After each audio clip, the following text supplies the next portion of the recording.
O diretor artístico do canal Futura, Márcio Motocani, palestrou na quinta-feira do dia 7 na Unisc. Ele veio em razão da 15ª Semana Acadêmica do curso de Comunicação Social. A repórter Emily Grings entrevistou o convidado. Confira. Márcio Motocani é diretor artístico do canal Futura. Márcio, seja bem-vindo ao nosso programa. Obrigado. Eu começo lhe perguntando qual é a tua trajetória assim, nesse meio de televisão. Certo, então eu sou formado em cinema, né? Sendo que eu estudei antes, a minha graduação, fiz também parte dela como graduação em rádio e televisão. Depois cinema é uma pós-graduação em direção de arte para televisão e cinema. E na parte mesmo prática, eu comecei a minha carreira em 1992 para 93. Eu passei por televisões abertas de broadcast, de radiodifusão, Bandeirantes, basicamente. Depois tive um tempo trabalhando fora com implantação de games shows, né, de jogos e programas de variados formatos. Eu fiz também muito ao vivo. E depois eu passei pela HBO, acho que foi um grande momento da minha carreira, né, onde eu fazia a produção e direção de promos para o mercado nacional e internacional, onde trabalhava com variados formatos também. E em 99 eu resolvi me mudar para o Rio de Janeiro, que eu sou natural de São Paulo e resolvi para o Rio de Janeiro.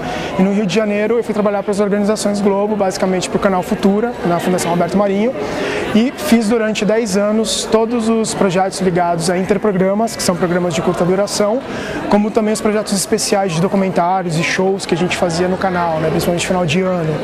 E desde 2009 eu sou coordenador artístico do canal Futura.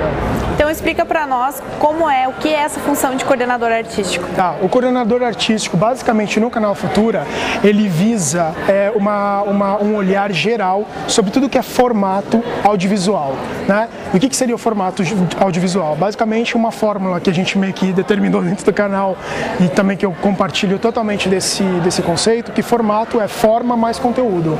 Então o que eu faço? Basicamente eu tento ver como é que é contada uma narrativa audiovisual, como que será que a gente vai para determinado público-alvo falar, como que vai ser essa locação, qual recurso que a gente vai utilizar, se vai ter videografismo, se a gente vai contar através de música, se vai ser através de animação pura, se vai ser uma ficção, documentário, né? E o conteúdo seria em cima dos pilares de conteúdo que a gente trabalha dentro do canal mesmo. Isso seria o coordenador artístico do Futura. Quando a gente fala de mercado mais amplo, além do canal, seria um diretor artístico, que cuida exatamente desse espetáculo, do que é contar a história no audiovisual. Em relação ao canal Futura, que hoje tem o slogan, vamos dizer assim, de canal do conhecimento, né? Isso. Como é que vocês têm alguma medida de audiência que vocês conseguem segmentar, né? Porque é um público que busca algo mais, o pessoal que assiste ao canal Futura. Então, o canal Futura, ele começa com esse canal do conhecimento, né, que seria o nosso grande tagline. Hoje a gente vive um momento que o conhecimento é irresistível, né? Esse seria o tagline do ano, basicamente. E, basicamente, o Futura ele tem uma célula, vamos dizer assim, que é um pouco diferenciada dos outros canais, porque assim, ele é um canal de gestão, basicamente um canal privado. Nós temos parceiros privados que são gestores, mantenedores junto com a gente, e basicamente a gente trabalha no nosso dia a dia como um caráter de gestão pública, com licitação, com o máximo de democracia possível, né? E quando a gente fala num canal de audiência, o que acontece? O Futura ele é medido pela terra e pelo ar. Por que pelo ar? Pelo ar seria a radiodifusão que a gente conhece, um broadcast mesmo, um sinal de televisão. E pela terra, porque a gente tem em 13 anos de canal Futura, mais ou menos 12 mil instituições que passaram por ali. Então essas instituições, a gente chama, o trabalho que a gente faz da nossa programação e do conteúdo perante as comunidades, a gente chama de mobilização comunitária. Essa mobilização comunitária, ela é medida não só como a gente está acostumado a ouvir, né? O Ibope, né? Na televisão, não. No nosso caso, a audiência ela é medida também pelos grupos locais. Então, são os estudos diferenciados que a gente tem e é uma medição diferenciada. Nosso público-alvo é classe C e D. Então, o que acontece nessa célula que eu te falei?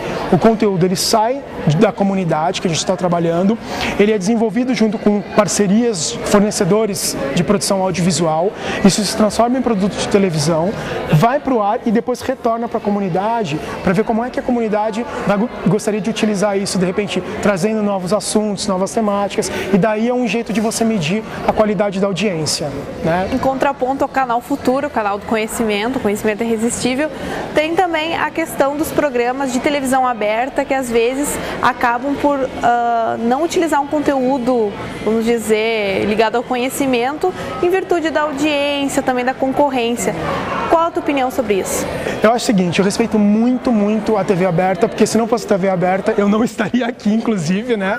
E eu nasci na TV aberta. Eu acho que a gente tem, sim, qualidade na televisão aberta. Eu acho que a gente tem variação de formatos, com certeza. Nos 50 anos de televisão que a gente tem, imagina, o que já passou, o que eu já me inspirei, né? Seria um absurdo, né, a gente criticar tanto a TV no sentido negativo.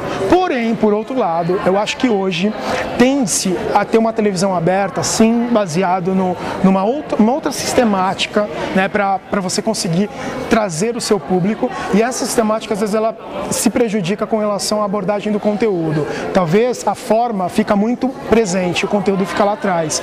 E eu acredito que o ideal é você sempre contrabalancear. Você tem que ter um formato legal, com forma legal e com conteúdo interessante, né? Por exemplo, se você pegar um programa, vou citar aqui um programa de TV aberta, tá? O CQC.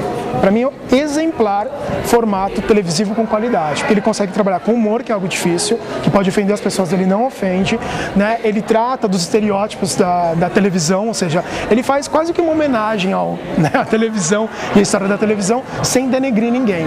E ao mesmo tempo ele faz o outro caráter, vamos colocar do jornalismo, que seria a prestação pública, né? A prestação de serviços para a população. Então, a partir do momento que a pessoa em casa se sente identificada, este é um bom programa, inclusive se o conteúdo não for muito bom. Aí resta saber se o criador daquele projeto vai desenvolver um conteúdo mais adequado para este público do qual já está favorável e que vai aproximá-lo para tentar trazer mais qualidade, né? Muito obrigada então pela tua entrevista. Obrigado, eu que agradeço. Voltamos ao estúdio com Cassiane Rodrigues. E o Unisque Notícias de hoje fica por aqui.